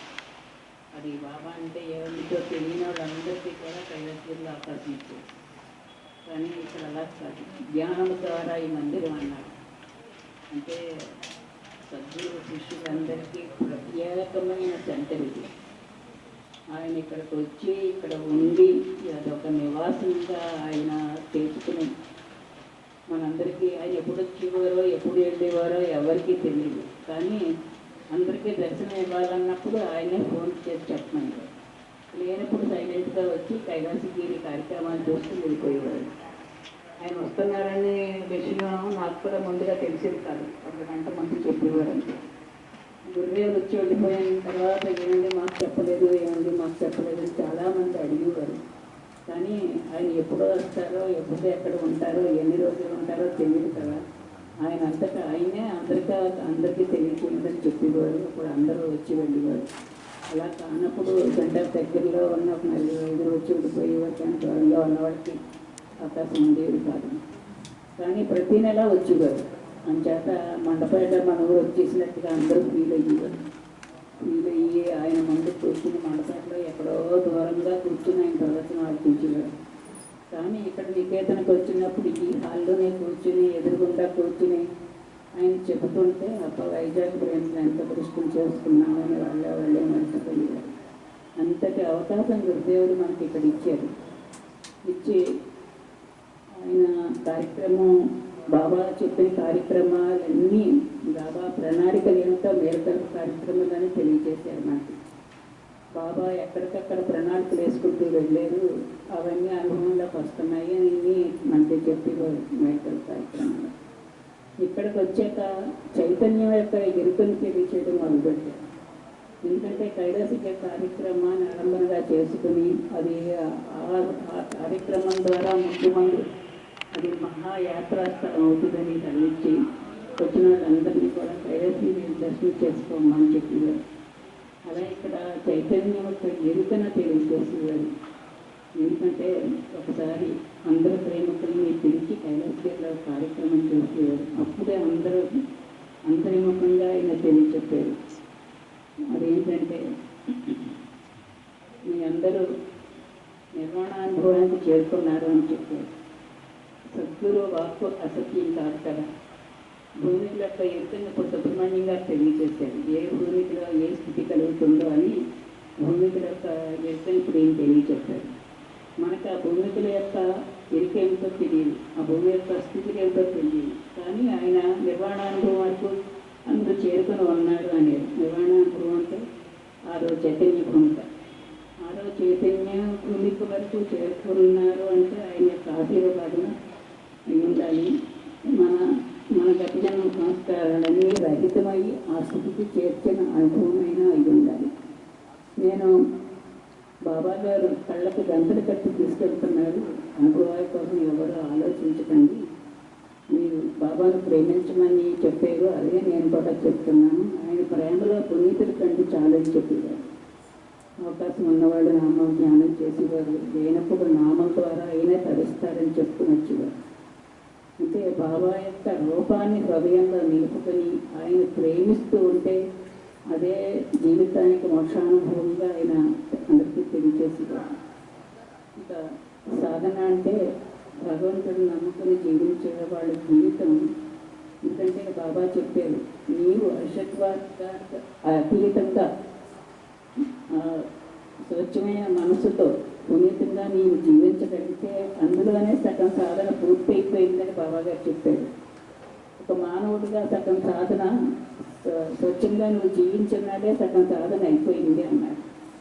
ఇక మిగతా సాధన ఏంటంటే సద్గురువు పరంగా ఆయన్ని స్వీకరించి నీ ఆత్మగా నీ అస్తిత్వానికి ఉనికిగా నీకు జీవనాధారంగా ఆయన నీలోనే జీవిస్తున్నారని, ఆయన నీ వెంట ఉండి నిన్ను నడిపిస్తున్నారని, ఆయన యొక్క దివ్యత్వంలోనే మనందరం జీవిస్తున్నామని, ఏది జరిగినా అది దైవేచ్ఛగా భావించి వ్యాకులు పడకుండా ఉండమన్నారు. Don't worry, be happy, really happiness అన్న పదం అందుకే బాబాగారు వాడేది. ఆ విధంగా జీవించే జీవన విధానం గురించి తెలియచెప్పేవారు గురుదేవులు. పోతే ఈ స్థితిలో భౌతిక స్థితి, మానసిక స్థితి అని చెప్పారు. మానసిక స్థితి అంటే ఎలా తెలియబడుతుంది, భౌతిక స్థితి నుంచి మానసిక స్థితిలోకి ఎలా వస్తాం అనేది ఈ తెలియచెప్పడానికి బాబాగారు ఒక చిన్న ఎగ్జాంపుల్ చెప్పారు. అదేంటంటే, ఒక పసిబిడ్డ ఆడుకుంటూ ఒక కట్టెని తీసి ఆ కట్టెని చేతిలో పెట్టి తిప్పుతున్నాడట. అది చూసిన ఆ తల్లి, తెలివైన తల్లి కనుక గమ్మున వచ్చి లాక్కోకుండా వెంటనే ఒక కొత్త బొమ్మను తీసుకొచ్చి ఆ బొమ్మని ఆ బిడ్డ చేతికి అందించిందట. అందిస్తే వెంటనే ఆ బొమ్మను అందుకొని ఈ కత్తిని వదిలేసేదట ఆ బాబు. దానివల్ల ఆ బాబుకి ఆ ప్రమాదం తప్పింది. ఆ తల్లి సంతోషంగా అమ్మయ్య ఒక గండం గడిచింది అనుకున్నాను. అలాగే సాధన కూడా అదే అని చెప్పారు బాబా. మా భౌతిక స్థితిలో నుంచి మానసిక స్థితిలోకి మారాలంటే దానికి ఒక ఏదో ఎరుక కావాలి. నీ మానసిక స్థితిలో నీ ఆలోచన విధానం మారాలి. నీ ఆలోచన విధానం ఎప్పుడైతే మారిందో నీ ప్రమేయం లేకుండా ఆటోమేటిక్గా నీ స్థితిగతులు మారుతాయి అన్నారు బాబా. ఈ స్థితి మారి దైవీ స్థితిలోకి ప్రవేశించాలి అంటే మనం ఆ దైవం యొక్క స్థితిని ఆ ఎరుకతో తీసుకుని వెళ్తూ ఉండాలి. ఎందుకంటే మనకి ఎన్నో ప్రవచనాలు ఇచ్చాయి. ఇంకా బాబా కార్యక్రమం గురించి అందరికీ తెలిసిందే. మధ్య మస్తు కార్యక్రమం గురించి, నవదేవం గురించి, ఆయన యొక్క తత్వాన్ని గురించి ఇక్కడ తెలియకపోతున్న అవసరం లేదు. బాబా కార్యక్రమం అందరికీ తెలుసు. సద్గురు దేవుని కార్యక్రమం అందరికీ తెలుసు. అందరికీ తెలిసిన విధానమే అది. అయితే ఇక్కడ చైతన్యం ఈ సెంటర్లకి కొన్ని పేర్లు పెట్టారు. ఈ సెంటర్కి చైతన్యం యొక్క స్వాధీనత కింద పేరు పెట్టారు. చైతన్యం యొక్క సెంటర్ చెప్పారు. అసలు చైతన్యం అంటే ఏమిటి? మనకి భౌతిక స్థితి తెలుసు, మానసిక స్థితి తెలుసు, దైవీ స్థితి తెలుసు. మరి మన ఉపాధిలో వ్యక్తమవుతున్న ఈ చైతన్యాన్ని మనం ఎలా స్వీకరించగలుగుతున్నామో, అసలు చైతన్యం అంటే ఏమిటి అనేది చాలా మందిలో ప్రశ్న అయ్యి ఉండొచ్చు. కానీ ఆ చైతన్యం లేనిదే మనకు మనవలేదు. భౌతిక చైతన్యంతో మన శరీరం కలుగుతుంది, మన శరీరం యొక్క స్మర్శ తెలియబడుతుంది, మా యొక్క కదలికలు, మా మాటలు, చేతలు అన్నీ భౌతిక చైతన్యంతో జరుగుతున్నాయి. ఈ భౌతిక చైతన్యం ఆంతరిక చైతన్యం కావాలన్నా, ఆ స్థితిలోకి ఒక సాధకుడు ప్రవేశించాలన్నా మన యొక్క మానసిక స్థితి కూడా ఒక మారుతూ ఉంటుంది. ఈరోజు 15వ వార్షికోత్సవం కనుక ఒక చిన్న అనుభవాన్ని చెప్పాలని సంకల్పించుకున్నాను. నేను సాయంకాలం వరకు అనుకోలేదు ఈ విషయం చెప్పాలని. కానీ ఈరోజు ఉదయం ఎందుకో అనుకున్న పట్ల గురుదేవుడు ఒక కార్యక్రమం చేశారు. అది 3 రోజుల కార్యక్రమం. ఆ 3 రోజుల కార్యక్రమము చైతన్యం మీదే చేశారు. చైతన్య స్వాధీనత అన్నారు. అనుకున్న పట్ల ఈ కార్యక్రమం అది ఉందా తర్వాత నాకు గుర్తులేదు, ఎవరికైనా గుర్తుంటే చెప్పండి. మేల్కొలుపు ఉందా తర్వాత అగ్నిపత్ర కార్యక్రమం అది కూడా నాకు గుర్తులేదు. మేల్కొలుపు ముందో తర్వాత మొత్తం ప్రేమికులు అందరూ వచ్చారు, అమ్మగారు దేవిగారు వచ్చారు. అది 3 రోజుల కార్యక్రమాన్ని కూడా చైతన్యం మీదే జరిగింది. అసలు చైతన్య స్థితులు అంటే ఏమిటి, చైతన్యం ఎలా వ్యక్తమవుతుంది, బాబా గారు మనకు అనుగ్రహించిన ఆ చైతన్య స్థితిలో ప్రేమికులందరూ ఎలా వెళ్ళగలుగుతారు అనే దాని మీద గురుదేవుడు ఒక్కొక్క కార్యక్రమాలు చెప్పుకుంటూ వచ్చి 3వ రోజున పరాకాష్ఠ చేరిన స్థితిని తెలియజెప్పారు. అదేంటంటే మన చైతన్యం యొక్క స్వాధీనత మన మైండ్ ద్వారా, మన యొక్క మైండ్ ద్వారా మన నరాల్లోని ప్రవశిస్తుందని వ్యక్తం చేశారు. సంకేతాలు ఈ మెదడు మాత్రమే సంకేతాలను తీసుకుంటుంది కదా, అది ధ్యానం చేయనివ్వండి, నామం చేయనివ్వండి, ఎక్కువ ధ్యానం ద్వారా వచ్చే స్థితిని చెప్పారు. అలా కాకుండా కొంత సాధన చేసిన వాళ్ళకి నామం ద్వారా జీవించడం ద్వారా అది కూడా అది వ్యక్తమవుతుంది. ఎందుకంటే మెదడు ద్వారా సంకేతాలని అందుకోవడం అనేది ఒక సామాన్యమైన విషయం కాదు. మెదడు ద్వారా సంకేతాలను బాడీ స్వీకరిస్తుంది. మనం ధ్యానంలో ఉన్నా, నామంలో ఉన్నా, ఒక బుక్ చదువుకుంటున్నా, ఒక ప్రవచనం వింటున్నా, ఏదైనా సరే అది ఒక భగవంతుని స్థితిలో ఏది స్వీకరించినా సరే, అది బాబా చెప్పిందే కావచ్చు అక్కర్లేదు, గురువుగారు చెప్పిందే అక్కర్లేదు, ఏ దైవం ఏ స్థితిని వ్యక్తం చేస్తున్నా దాన్ని స్వీకరించే శక్తి ఈ మైండ్కి కలుగుతుంది. ఆ మైండ్ స్వీకరించినాడు ఆ చైతన్యం, ఆ నరాల్లోంచి చైతన్యం విడుదలవుతూ ఉంటుంది. ఆ విడుదలైన స్థితి శరీరం యొక్క అనుభవానికి కలుగుతూ ఉంటుంది. ఈ వైబ్రేషన్ బాడీ పరంగా కాదు, మైండ్లోంచే మొదలవుతుంటాయి. ఆ తల్లిలోంచే, ఆ నరాల్లోంచే సంకేతం అందుతూ ఉంటుంది. అది ఆ రోజు వ్యక్తం చేసినప్పుడు నన్ను నేనే మర్చిపోయి ఆనందంతో స్వీకరించాను. ఎందుకు అంటే ఆ అనుభవం నాకు ముందే కలిగింది, కానీ ఎవరితో ఎలా చెప్పుకోవాలో తెలియలేదు. ఇప్పటి వరకు నేను ఎవరికి చెప్పలేదు. నా కుటుంబ సభ్యులకు కానీ, నా పిల్లలకు కానీ, నా భర్తకు కానీ ఎవరికి చెప్పలేదు. ఆంతరిక స్థితిని ఆంతరికంగా ఉంచాలని గురుదేవుడు కలిగించారు. చెప్పలేదు. ఈ 15వ వార్షికోత్సవం కూడా ఎందుకు చెప్తున్నానంటే, నాకు ఉదయం బాబా కన్నం పెట్టుకుంటే ఏదో స్వరం వచ్చింది, అదంతా గుర్తుకొచ్చింది. అందుకని ప్రేమికులు అందరికీ గురి చేయాలి అని అనుకున్నాను. అప్పుడు నా పరిస్థితి ఎలా ఉంటుందంటే, అనుకుంటూ వెళ్ళకముందే ఈ స్థితి కలిగింది నాకు. విపరీతమైన తలనొప్పి, భరించలేని తలనొప్పి, తలలో నరాలన్నీ కదిలిపోతూ ఉన్నాయి. ఈ నరాల్లోనే ఆ కదలిక వచ్చేసరికి ఎందుకు ఇలా తలంతా నరాల్లో కదులుతున్నాయి, తలనొప్పితో పాటు బ్లడ్ సర్కిల్ అలా ఎందుకు కదిలిపోతుంది, ఎందుకు మెదడంతా ఇలా ఉంటుంది అని అనుకునేదాన్ని. ఎందుకంటే విపరీతమైన బాడీ పెయిన్స్ ఉంది. ఆ బాడీ పెయిన్స్లో నుంచే తెలియని ఒక వైబ్రేషన్స్ ఉంది. ఆ తలనరాల్లో అలా ఉంది. ఇంకా చెప్పాలంటే ఆ స్థితి ఎక్కువైతే మస్తునిగా కూడా మారిపోయే ప్రమాదం ఉంది. అటువంటి స్థితిలో ఉన్న ఆ టైంలోని నేను హాస్పిటల్కి వెళ్ళాను. ఎందుకు ఎలా వస్తుందో అనేసి హాస్పిటల్కి వెళ్తే ఆ డాక్టర్ చిన్న డాక్టర్ కాదు, వెంకటేశ్వరరావు గారు, న్యూరో సర్జన్. ఆయన స్కానింగ్ తీశారు. స్కానింగ్ తీసి ఏమీ లేదమ్మా, నీకు ఇందులో ఏమీ లేదు, నువ్వే మందులో వాడక్కర్లేదు అన్నా. 10 రోజుల నుంచి ఇలాగే ఉందండి, మరి ఎందుకంటే నాకు తలనొప్పి వస్తుందంటే, నువ్వేదో ఎక్కువ ఆలోచిస్తున్నావేమో, నీకేదో ఆలోచనలు ఎక్కువైపోయి ఉంటాయి, నీకు ప్రశాంతంగా ఉండు, రెస్ట్ తీసుకోవాలి, ఏమీ లేదు అన్నారు. అప్పుడు నాకు అనిపించింది, నా పరిస్థితి డాక్టర్లకి ఏం తెలుసు, ఇది ఏదో ఆధ్యాత్మిక స్థితి అయ్యి ఉంటుంది, ఏమీ లేదని చెప్పిన తర్వాత ఇంకా నాకు ఏదైనా భయపడవలసిన అవసరం లేదు, అన్నీ ఆయనే చూసుకుంటారు, ఇంకా వేసుకోవడం మానేసి, ఇంకా ఒక్కోసారి జ్వరం వచ్చేసినట్టు ఉంటుంది, కానీ అది టాబ్లెట్ తగ్గేది కాదు. తలనొప్పి ఎక్కువైపోయినప్పుడు ఇదో నేను చెప్పాను కదా, ఈ తలనరాలన్నీ కదలడం, మైండ్లోంచి ఏవో సంకేతాలు బయటకు రావడం, బాడీ సైన్స్ అన్నీ ఉంటాయన్నమాట. అవన్నీ అలా జరుగుతూ ఉంటాయి. అలా జరిగేది అలా కరెక్ట్గా 15 రోజులు ఉండేది. 15 రోజుల తర్వాత తగ్గిపోయేది. ఆ నార్మల్గా ఉన్న స్థితిలో మామూలుగానే ఉండేదాన్ని, మళ్ళీ ఏమీ ఉండేది కాదు. అప్పుడు అనుభూతి వెళ్ళాను.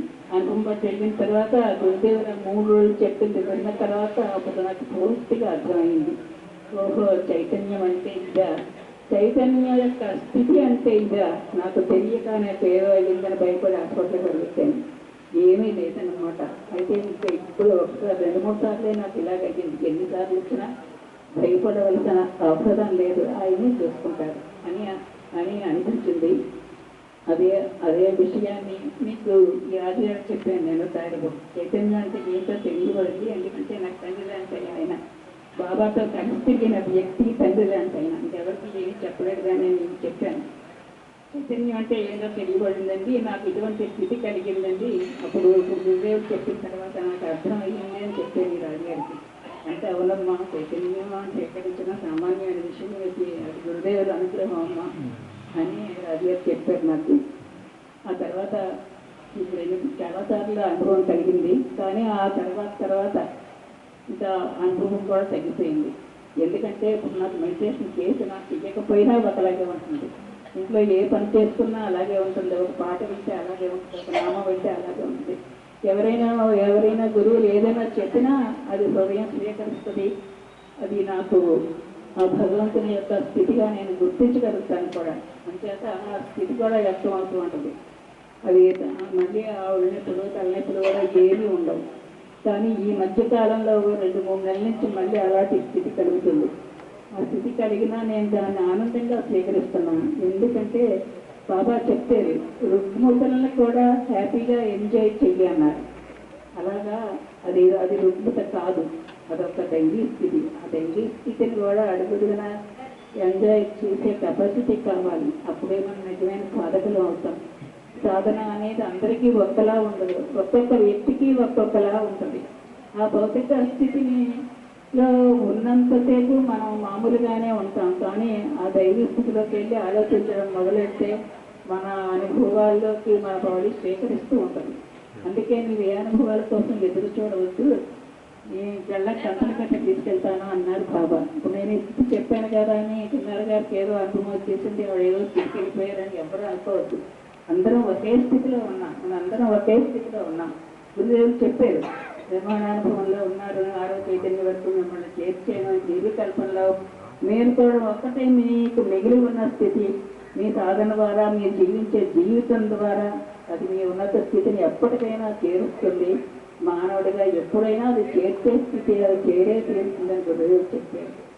ఈ యొక్క చైతన్యాన్ని ఎలా స్వీకరించాలో, ఆ చైతన్య స్థితిని మనం అడుగడుగునా ఎలా స్వీకరించి దీన్ని మన అనుభవంలో భద్రపరచుకోవాలో తెలియచేయడం కోసం నా యొక్క ఈ అనుభవాన్ని మీ అందరికీ తెలియచేయాలని, మీతో షేర్ చేసుకోవాలని అనుకున్నాను. జై బాబా.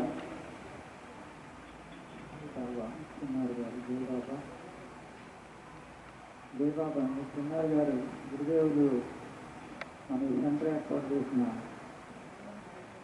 తర్వాత చాలా రోజులు గురుదేవులు ఈ సెంటర్లో ఉన్నప్పుడు గురుదేవులకు వంట చేయడం అన్నీ కూడా చూశారు. వారికి గురుదేవుల అనుగ్రహం ఉంది. అదేవిధంగా ఇప్పుడు మన సీతారామరాజు గారు మహేష్ బాబా వారికి సంబంధించి అదేవిధంగా గురుదేవులు మనకు తెలియజేసిన ఆధ్యాత్మిక విషయం.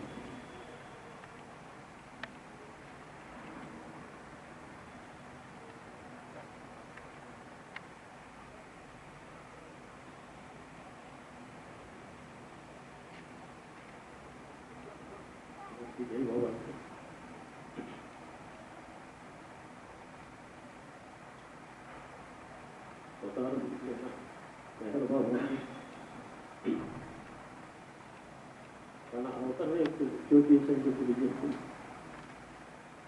సృష్టిలో ఉన్న సమస్త మానవాళ్ళని కూడా మేల్కొల్పడానికి వచ్చాను. నా కార్యక్రమం మేల్కొల్పే కార్యక్రమం తెలియజేసి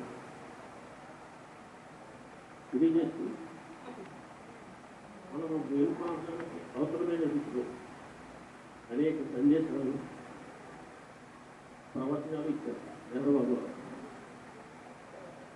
అవన్నీ కూడా అవతార కార్యక్రమం బాధ్యత స్వీకరించిన మన గురించి ఆ ప్రవచనాలన్నీ కూడా ఉన్నటువంటి మనందరికీ అవగాహన అనేక విధాలుగా తెలియజేస్తూ గురువు తెలియజేస్తూ సమస్త అనుభవానికి ఏ చైతన్యం ఆధారమై ఉన్నదో ఆ చైతన్యం యొక్క ఎరుకను పొందాలి అంటారు. చైతన్యము ఏకము అవిభాజ్యమైనట్టు ఈ మహాయుగంలో అవతరించిన అవతారాలు ఏడుగురు అంటే దురాస్తరు నుంచి మెహరబాబు వరకు వారి కార్యక్రమ విధానాన్ని బట్టి చైతన్యాన్ని వ్యక్తం చేసుకుంటూ వచ్చారు. గురుదేవులు అంటారు దురాష్టరు చైతన్యమును వ్యక్తం చేశారు. అంటే అనుభవానికి ఆధారమైన చైతన్యాన్ని వ్యక్తం చేశారు. తర్వాత వచ్చిన శ్రీరామచంద్రుడు యాతనా చైతన్యాన్ని వ్యక్తం చేశారట. అంటే సమస్త మానవాళి యొక్క యాతనను అధిగమింపజేయడానికి అవసరంగా యాతనా చైతన్య అనుభవంతో అది కార్యక్రమం నిర్వర్తించారు శ్రీరామచంద్రుడు. తర్వాత వచ్చిన శ్రీకృష్ణ భగవానుడు విశ్వ చైతన్యాన్ని వ్యక్తం చేసి ఆయన కార్యక్రమం నిర్వర్తించారు. ఆ తర్వాత వచ్చిన బుద్ధ భగవానుడు నిర్వాణ చైతన్యాన్ని వ్యక్తం చేసి ఆయన కార్యక్రమం తీసుకున్నారు. తర్వాత వచ్చిన క్రీస్తు ప్రభువు ఆయన ప్రేమయే రూపుదాల్చినటువంటి అవతార పురుషుడే. ఆయన వ్యక్తం చేసిన చైతన్యం ప్రేమ చైతన్యం.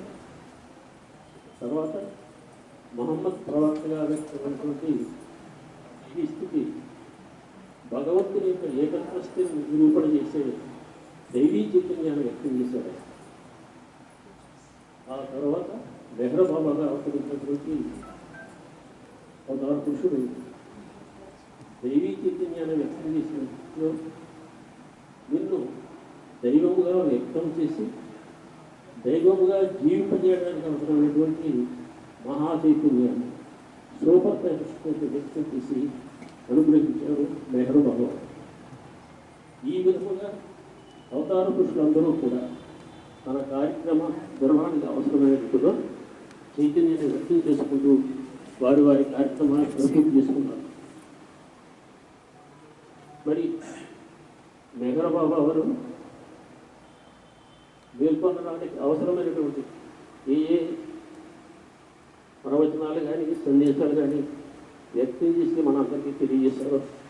అవన్నీ కూడా మనం అధ్యయనం చేసుకున్నాం, అవగాహన పంచుకున్నాం. కానీ ఆయన వాంఛించిన రీతిలో మేల్కొనడానికి అవసరమైన రీతిలో ఎందుకు జీవించలేకపోతున్నాం, ఏ స్థితిలో ఆటంకపరుస్తున్నాయి వాటి యొక్క ఎరుకను పొందాలి అంటారు గురువు. ఎందుకంటే మనం మానవ శరీరంతో మానవుడుగా జీవిస్తున్నా కానీ మానవుడు అంటే మానవత్వం విలువ జీవించాలి. ఆ విధంగా జీవించట్లేదు. అనేక ప్రవృత్తులు మనకు తెలిసినా తెలియకపోయినా మన వ్యక్తీకరణలో అనేక ప్రవృత్తులు వ్యక్తమవుతున్నాయి. ఆ స్థితినే ఆటంకపరుస్తున్నాయి అంటారు గురువు. అవన్నీ ఎక్కడి నుంచి సంక్రమించలేదు. ఆత్మ తన ప్రయాణం ప్రారంభించని మొదలు పరిణామంలో ఏ ఉపాధులు ద్వారా పురోగమించి మానవ ఉపాధి వస్తూ చేరిందో ఆ ఉపాధుల ద్వారా పొందిన సంస్కారపు ముద్రలు ఏవైతే ఉన్నాయో అవన్నీ కూడా ఇప్పుడు వ్యక్తమయ్యి నిన్ను ఆటంకపరుస్తున్నాయి. నీ సత్యానుభవంలో తెలుసుకోవడానికి అవే ఆటంకంగా ఉన్నవి గురుదేవుడు తెలియజేస్తారు. మరి ఆ ఆటంకపరిచే ప్రభుత్వం గుర్తించాలి అంటే ఏం చేయాలంటే గురుదేవుడు తెలియజేస్తారు. నీ ఎరుకను బాహ్యంగా వ్యక్తం చేసుకొని ఉన్నంత కాలం కూడా నువ్వు గుర్తించలేదు. ఎరుకను అంతర్ముఖపరుచుకొని అంతర్ముఖత్వ స్థితిలో నువ్వు తెలుసుకోగలుగుతావు. దానికి అనుగుణంగానే ధ్యానాన్ని ప్రతిపాదించారు గురుదేవుడు. ధ్యానములకు కూడా మెహర్ బాబా అనేటువంటి దైవీ ప్రణాళిక వస్తువు డివైన్ థీమ్ అది క్షుణ్ణంగా చదివి ఒక క్రమముగా ఆలోచించుకుంటూ రావడం ద్వారా నీవు ఏ ఏ ఉపాధుల ద్వారా ఏ ఏ అనుభవాలు పొందుతూ ఈ స్థితే పొందుతూ వచ్చిందో ఆ స్థితి ద్వారా పొందిన వాటి స్వభావాలన్నీ కూడా నీ చైతన్యం ఉంటాయి, జీవచైతన్యంపై ఎదుర్కోవడం ఉన్నవి అవే వ్యక్తమవుతున్నాయి. నీవు ధ్యానములో గుర్తించడం ద్వారా అంటే గుర్తించడానికి కూడా ఏ సద్గురువు అయితే ధ్యానము చేయమని ఆదేశించారో ధ్యానము ఆయనే చేస్తారు, అంటే ఒక విధంగా ఆయనే చేస్తారు. ఆ ధ్యానంలో ఈ ప్రవృత్తులన్నీ కూడా ఆయన నీకు గుర్తించినప్పుడు ఆ అవేర్నెస్ ఆ జ్ఞానాన్ని నీకు అనుగ్రహించినప్పుడు ఆ జ్ఞానాన్ని నిలుపు చేస్తూ వేకువానుభవంలో నువ్వు తీసుకొచ్చినప్పుడు అంటే ఆయన అనుగ్రహం ద్వారానే బయటికి రావాలి. వచ్చినప్పుడు సాధారణ జీవితంలో అటువంటి సందర్భం ఒక కోపము అనే కోపగించుకోవాల్సిన సందర్భం వచ్చిందండి. ఈ కోపము మానవుడిగా నాకు సంబంధించినదా లేకపోతే ఈ క్రోధం ఈ ద్వేషం ఇవన్నీ కూడా మానవుడిగా జీవిస్తున్న నా స్వభావం ఇది కాదు. ఎప్పుడో నేను పూర్వ స్థితిలో ఆపాదింపజేసినటువంటి స్వభావాలు ఇప్పుడు నేను వ్యక్తం చేయకూడదు అనే ఎరుక పొంది వాటి నుండి అధిగమించగలిగే అవకాశం ఉంటుంది అని యోచన చేస్తాను. దీనికి అవసరముగా తప్పనిసరిగా ధ్యానం చేయాలి. ధ్యానము చేయడం ద్వారానే నువ్వు గమ్యం చేరగలుగుతావు. అందుకే గురుదేవుడు నిర్దిష్టంగా తెలియజేసినటువంటి స్థితి ఆ విధముగా మేలుకొల్పడానికి అవసరంగా అంటే గురుదేవుడు మనందరినీ కూడా ఆ స్థితిలో మేలుకొల్పడానికి అవసరంగా అటువంటి ఎరుకతో పురోగమించడానికి అవసరంగా అనుగ్రహించే ఒక పవిత్రమైనటువంటి కేంద్రమే ఈ మెహర్ బాబా ఆధ్యాత్మిక మేలుకొల్పు కేంద్రము ధ్యానము ద్వారా. జై బాబా.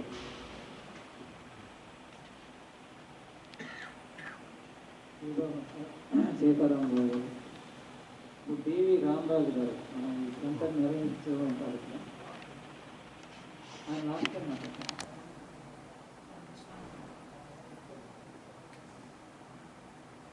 ఇప్పుడు రామకృష్ణానంద గారండి బయట కూర్చున్నారు. ఒకసారి వస్తే మాట్లాడవలసిందిగా కోరుతున్నాను. జై బాబా.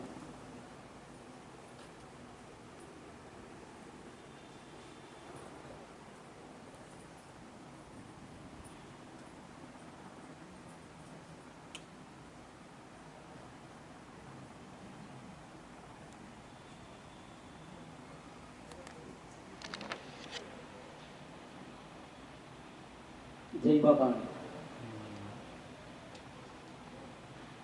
ఈ మెహర్ సెంటర్కి వస్తే నాకు ఒక అనుభూతి కలుగుతుంటుంది. కారణం ఏంటంటే తల్లి ఒడిలోకి బిడ్డ చేయనట్లు సద్గురు సాన్నిధ్యానికి అనుభవించడం జరిగింది. ఆ భాగ్యం దక్కింది చెన్నారి గారి వల్ల. వారికి నా హృదయపూర్వక కృతజ్ఞతలు తెలియజేసి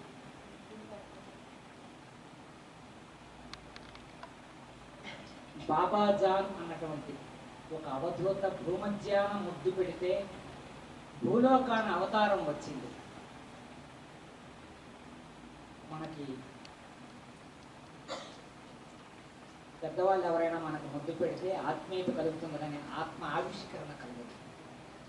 భూమధ్యానం ముద్దు పెడితే భూలోకానికి ఒక అవతారం ఆవిష్కృతమైంది. మెహర్వాన్ అన్న శరీరంలో నుంచి మెహర్ బాబా అంటే ప్రేమికుడికైన ప్రీతముడు. అంటే ప్రపంచంలో సమస్త జీవకోటి తన కుటుంబాన్నో తనకు నచ్చిన వారినో ప్రేమిస్తుంది కానీ ప్రపంచాన్ని ప్రేమించాలంటే సాక్షాత్తు దైవము పరిపూర్ణమైనటువంటి పరబ్రహ్మము శుద్ధ చైతన్యమైనటువంటి ఆ పరిపూర్ణ ఎరుక లోకంలోకి వచ్చి మనకు ఎరుకపరిస్తే కానీ ఆ చైతన్య భూమిక అనుభవ స్థితి మనకి కలగదు.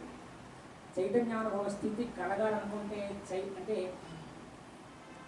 ప్రీతముడైనటువంటి మౌనావతారుడు బాబా గారు ఆయన మౌనంగా ఉపదేశం ఇచ్చారు. ఎందుకంటే నేను బోధించడానికి రాలేదు, మేల్కొల్పడానికి వచ్చానన్నారు.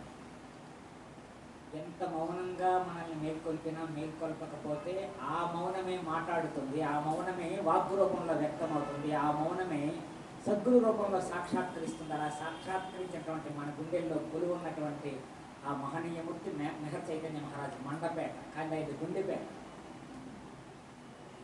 గండిపేట వీళ్ళు అంటారు కదా హైదరాబాద్, కానీ గుండెపేట కానట్టే ప్రతి గుండెలో కొలువు ఉన్నారంటే మానవ జన్మకు వచ్చిన తర్వాత ఆ దైవీ స్థితిని ఆవిష్కరించుకోకపోతే యాతనామయ జీవితం తప్పదు. రామచంద్ర ప్రభుకు మహనీయమూర్తి మాట్లాడేటప్పుడు చెప్పారు కదా, ఒక యాతనామైనటువంటి స్థితిలో నుంచి మేల్కొల్పారు రామచంద్ర ప్రభు. అంటే జీవితం అంతా కూడా సుఖదుఖాలతో కూడుకున్న మానవ జీవితంలో ఎన్ని యాతనలున్నా ఎన్ని రుగ్మతలున్నా ఆ దైవీ స్థితిలో ఏ విధంగా అడుగులు వేయాలో ఈ భూమి మీద అడుగులు వేసినటువంటి భూమండలీకృత పుణ్యావతారం అనేటువంటి రామచంద్ర ప్రభు మౌనంగా మన హృదయాన్ని తట్టి లేపుతున్నటువంటి మెహర్ బాబా గారు వాస్తవంగా నాకు అనిపిస్తూ ఉంటుంది. మౌనం అనేది మనం ఉదాహరణగా చెప్పాలంటే ఒక సూర్యోదయం చూడండి మౌనంగానే ఉంటుంది, ఒక చంద్రోదయం చూడండి వెన్నెల మౌనంగానే వస్తుంది, ఒక నిర్మలమైనటువంటి సరస్సులో వికసించినటువంటి కమలం కూడా మౌనంగానే భ్రమరానికి తేనెనిస్తుంది, మకరందాన్ని ఇస్తుంది. అందుకు మాటలతో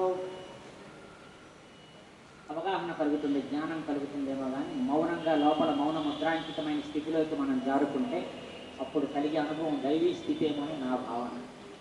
అందుకు ఈరోజు రావటం నా అదృష్టంగా భావిస్తున్నాను. ఆదిశంకరాచార్య వారు అన్నట్లు అప్రాప్తస్య ప్రాపణం యోగ తద్రక్షణం క్షేమ అంటారు. ఇంతకుముందు నీకు ప్రాప్తించింది ఏదో ప్రాప్తిస్తే దాన్ని యోగం అన్నారు, దాన్ని సంరక్షించుకోవడం ఏదైతే ఉందో అది క్షేమకరమైనది జీవితానికి. అందుకు సుమారు ఒక 4-5 సంవత్సరాలకి రావటం జరుగుతుంది మెహర్చంద్ర.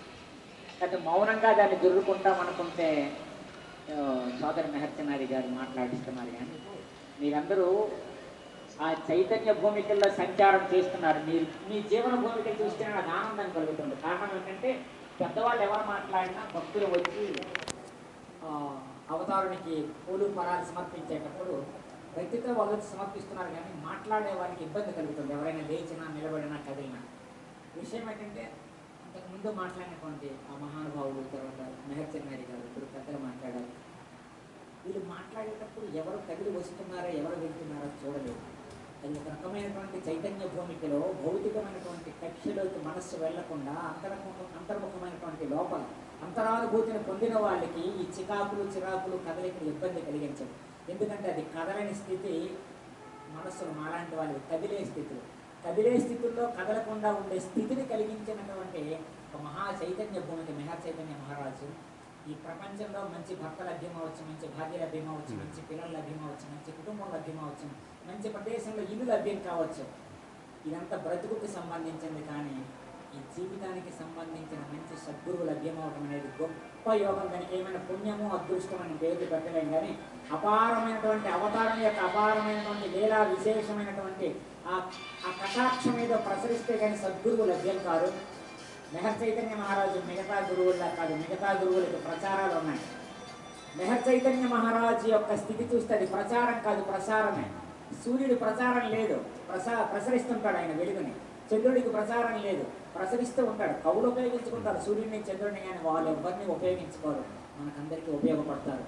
ఒక సూర్యుడిలా ఆశిస్తే మెహర్ చైతన్య అంటే మెహర్ బాబా గారు మెహర్ చైతన్య మహారాజు ఆ సూర్యుని యొక్క జ్ఞాన వెలుగుని మనం అందుకోలేం కనుక ఆయన మలుచుకొని దాన్ని వరించి ధరించి మనకి వేదోద్ధరణ జీవితోద్ధరణ అన్నటువంటి తరగతులు పెట్టి అట్టడుగు తరగతుల ఉన్న మనస్సుని ఉన్నతమైనటువంటి చైతన్య భూమిలోకి తీసుకువెళ్ళి ఆయన ఎన్ని చల్పుతారు. కారణం ఏంటంటే మనం రైల్లో ప్రయాణం చేస్తే తల్లిదండ్రులతో వెళ్ళేటప్పుడు పిల్లలకి ఏం కావాలో అన్నీ కొనిపెడుతుంటారు. వాళ్ళకి పక్క పడిచి శుభ్రంగా పడుకొని పెట్టిన తర్వాత తల్లి తండ్రి పడుకుంటారు కదా. ఒక్కసారి సద్గురు చైతన్య మహారాజు పాదాలను ఆశ్రయించిన తర్వాత మనం ఏ భూమికలో ఉన్నామని చెక్ చేసుకోవాల్సిన అవసరం లేదు. కారణం ఏంటంటే ఆయనే తీసుకుపోతూ ఉంటారు. ఎందుకంటే కళ్ళు లేని వ్యక్తిని కళ్ళున్న వ్యక్తి తీసుకువెళితే ఏ ప్రదేశానికి తీసుకెళ్తున్నాడన్న విషయం తెలుస్తుంది, కానీ ఎలా తీసుకెళ్తున్నాడన్న విషయం కళ్ళు లేని వ్యక్తికి తెలియదు కదా. ఒక్క మాటలో శరణాగతి చెంది ఉండగలిగితే ఆ సద్గురువే ఆ దైవీ స్థితికి మౌనంగా తీసుకెళ్తారన్నటువంటి భావన అనుభవం నాకు ఇక్కడికి వస్తే కలుగుతుంది. నాకు ఈ భాగ్యాన్ని కలుగచేసి మీ అందరికీ ధన్యవాదాలు తెలియజేసుకుంటూ మహానుషవేష మౌనమే భాష ప్రేమ స్వరూప ఓ మెహరు బాబా ప్రేమ స్వరూప ఓ మెహరు బాబా శరణం శరణం అందాల దేవా అంధకారమూత్రం సగరావ. అవతారంలో రాముడు గొప్ప అందగాడంటారు, కృష్ణుడు గొప్ప అందగాడంటారు, కానీ ఆ తర్వాత వచ్చిన అవతారాల్లో బుద్ధుడి తర్వాత అంత ప్రసన్నమైన మౌన అవతారం మెహరు. ఎంత అందంగా ఉంటారు. ఆయన ముఖాన్ని చూస్తుంటే ఎన్ని వర్రీలు ఉన్నా ఆయన చూస్తే మాత్రం ఆ వర్రీ ఎందుకు ఆగిపోతుంది అంటే, యజమాని చూడగానే అల్లరి చేసిన కుక్క కూడా మౌనం వహించండి పాదాలను ఆశ్రయించినట్లు గందరగోళంతో అనేక రకాల అల్లజడులతో ఉన్నటువంటి మనస్సు కూడా వారి సాన్నిధ్యాన్ని చేరలేదు, మౌనం వహిస్తుంటుంది కదా. ఆ బాబాని చూస్తూ ఉంటే అనిపిస్తుంది ఆయన చిత్రపటంలో ఉన్నారా లేదా చిత్రంగా మనం చూస్తున్నారన్న అనుభూతి కలుగుతూ ఉంటుంది. కనుక అందుకే ఆయన అందాల దేవుడు కనుక అందంగా ఉన్నవాడంటే లోపల పరిపూర్ణమైనటువంటి సృష్టి సౌందర్యాన్ని లోపల ధరించి ఆయన ముఖంలో ఆ దైవీ చైతన్య స్థితి, ఆ పరబ్రహ్మ స్థితి ఓడలాడుతుంటే తాండవిస్తుంటే ఆ తాండవించిన ముఖభాండంలో నుంచి మనం అందుకోవాలి, ఆనందాన్ని జరుపుకోవాలి. అది కదా కటాక్షం అంటే, అది కదా అనుభవం అంటే, అది కదా అనుగ్రహం అంటే. అందుకే మధుర సవదనము మౌనపు సదనము నీకే సొంతము ఓ మెహరు. మధుర సవదనము మధుర సవదనము మౌనము సొంతము నీకే సొంతము ఓ మెహరు. మస్తుల పాలిట మమతను చూపుగా నీకే సాధ్యము ఓ మెహరు. మౌనము, మౌనానికి సదనమైన వదనము, ఆయన భాష మౌనం, ఆయన వేషం చూస్తే పరిపూర్ణమైన ప్రేమ. అంటే రూపం ఈ సృష్టినంతా నడిపిస్తున్న ప్రేమ, అంతర్చైతన్యం, అంతర్యామిగా ఉన్న చైతన్యము మనల్ని మౌనంగా పరిగణించడానికి వస్తే మెహరన్న తల్లి, మెహరన్న తండ్రి, మెహరన్న గురువు అతడు మరలా మనతో మాట్లాడితే మౌనంగా ఉంటే మెహర్ బాబా, మాట్లాడితే మెహర్ చైతన్యం ఉంటారు. సాధకులు ఎలా ఉంటారంటే మిమ్మల్ని చూస్తే తెలుస్తుంది. ఎందుకంటే ధర్మం ఎలా ఉంటుందంటే